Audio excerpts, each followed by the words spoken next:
What's going on, guys? Today we're going to be talking about the Tweaks tab of the WP Optimix plugin, and this is kind of like the Easter egg of the plugin. You can do a lot of cool things within here, and it also helps with some of your maintenance stuff that you're going to handle.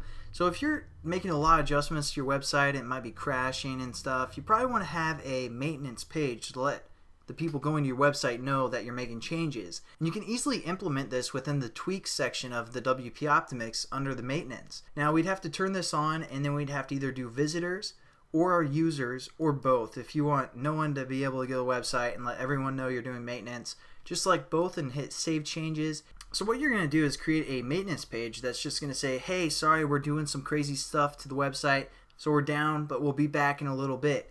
And then what we're going to do here on the WP Optimix side is refer to that maintenance page that we set up, and we're just going to redirect our website to go to that maintenance page. So you're just going to type in, your website name, and then wherever you created that maintenance page. Now I haven't actually created a maintenance page yet for our site, but let's just save the changes after we enable the plugin, and then go to our website. And as you can see there, it redirected to that maintenance page. But again, I haven't created one yet, so it just kind of says there's no page there. So that's kind of how that works. Pretty awesome to let your users know what's going on and what you're doing. Now under the general section, we can make some fun little tweaks for our website to make it more ourselves, make it more unique. So as our login page now looks something like this, we can actually adjust this image here within the tweaks section of the WP Optimix. Now you have to create a picture that's going to be 326 by 667. I'm sorry, just 67 pixels. And I've done that, so I created a login header there. Let's open that up, enable this feature, and then again we have to save our changes down here. And now we have this new custom feature. Let's go back to our login page and test it out. And look at that, it looks pretty awesome. Obviously this graphic's kind of poorly designed, but pretty cool that you can tweak that around and make it more unique, make it more customizable. You can also do that with an avatar. You're gonna have to work with 100 by 100 at the max, so you can choose a file. Let me create my avatar picture and enable this, and I will just say my bring back, something like that, and that will change your avatar, which I should probably just show you right now.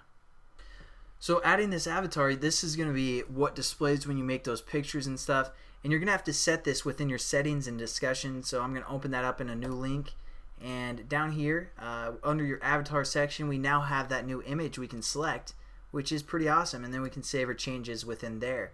So again, a lot of fun tweaks you can work with during with this WP Optimix plugin. There's also other cool features, adding featured image to the RSS. You can do that as well within your RSS feed. So that's pretty self-explanatory. It's just going to add an image to your RSS feed if you have a featured image. So you can also add some default content you want to do. If you make kind of similar posts each time, this is going to save you a bunch of time writing if you kind of say the same thing over and over. So you have a default post section and also a default page section, and again that's just going to help save you a bunch of time with writing. And you also have this WordPress autosave, which is going to save your functionalities that you're working with on WordPress every 30 minutes or every hour, every minute if you want. And you can enable that as well, so that's going to save all of your changes. And lastly, you have your manage revisions, and this is automatically going to create revisions of your content. So it's pretty cool that they have this functionality as well. So and you can look back over earlier versions, as it says there. Again, pretty self-explanatory of what that does. And then make sure you save all your changes. Anytime you're working with this plugin, you have to make sure you save your changes. I sometimes forget, so I just want to emphasize that. And that's pretty much it for the tweak. And again, the tweaks function is all about the mechanics and making those fine adjustments to your website to make it a little bit better for both you and for your users. So thanks again for watching, guys, and I'll catch you guys in the next video.